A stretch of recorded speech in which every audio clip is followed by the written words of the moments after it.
ایک نوجوان کے بارے میں لکھا ہے کہ وہ بزرگ کے پاس آیا اور کہنے لگا کہ حضرت میں آنکھوں کی حفاظت نہیں کر پاتا، تو میں بازار میں آتا جاتا ہوں لیکن میری آنکھیں جو ہے وہ نامحرم عورتوں کو دیکھنے سے بچ نہیں پاتی، تو مجھے اس کا کوئی علاج بتائیے۔ تو ان بزرگ نے فرمایا کہ علاج تو میں تمہیں بعد میں بتاؤں گا، پہلے ایک کام کرنا ہوگا۔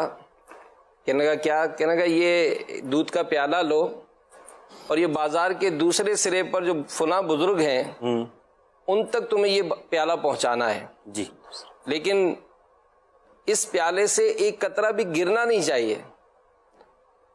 تو کہا کہ حضور پھر مجھے آپ بتا دیں گے علاج؟ کہاں بالکل بتاؤں گا، لیکن یاد رکھو کہ اگر پیالے سے قطرہ گرا تو پھر نہیں آنا۔ کہا نہیں حضرت بالکل آپ بے فکر رہے، ایک قطرہ نہیں گرے گا۔ کہا اچھا اگر ایسا ہے تو پھر میں 2 آدمی تمہارے ساتھ کر دیتا ہوں، اللہ، اگر قطرہ گرا تو وہ بازار میں تمہیں 2 جوتے لگائیں گے۔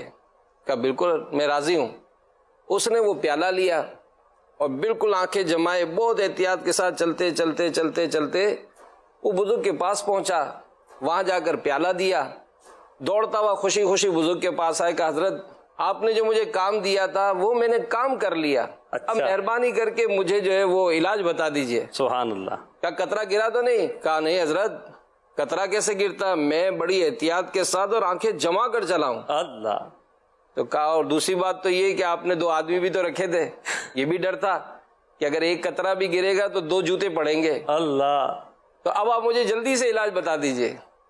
تو وہ بزرگ نے فرمایا کہ بیٹا یہی اس کا علاج ہے، سبحان اللہ، کہ جس طرح تم نے اس بات کا احساس رکھا نا کہ یہ قطرہ گرے گا تو مجھے جوتے پڑیں گے، سرے بازار شرمندہ ہونا پڑے گا، تو جس دن تمہیں یہ احساس ہوگا کہ آنکھوں کی بد نگاہی کرنے کے سبب قیامت کے دن سزا ملے گی اور سب لوگوں کے سامنے رسوائی کا سامنا کرنا پڑے گا، تو پھر تم اپنی آنکھوں کو حرام سے بچا لو۔ سبحان اللہ، سبحان اللہ۔